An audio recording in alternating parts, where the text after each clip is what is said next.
Hi there, this is Marissa, and today I have a new Watch Me DigiScrap video for you.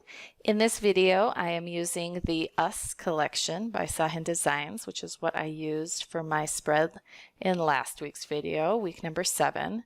So these two pages don't actually end up next to each other for like my official photo book, but because I was using the same kit, I got a little confused when I was working on them, and I think I maybe actually moved some photos around because this was when my daughter was born, so I had a few more photos than I usually do, and so trying to get them all in was, I think, causing me a bit of confusion.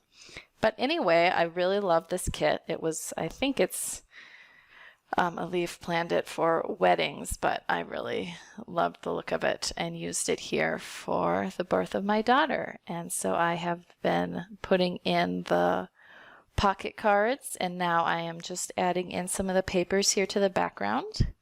And I'm actually, I even have some journaling on this page, which is very rare for me. I'm going to end up moving it. I have too much journaling that will fit on this card, so I'm going to end up switching it over to the other page where I have a 4x6 square where I can get a bit more journaling in. So that's what I'm doing here.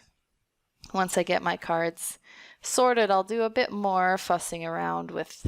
There are some nice frames in this kit, so I'm going to try to get those working for me as well here in the future. So thanks so much for watching this video. If you enjoyed it, please give me a thumbs up. And if you'd like to see more, please subscribe to my YouTube channel. Have a great day.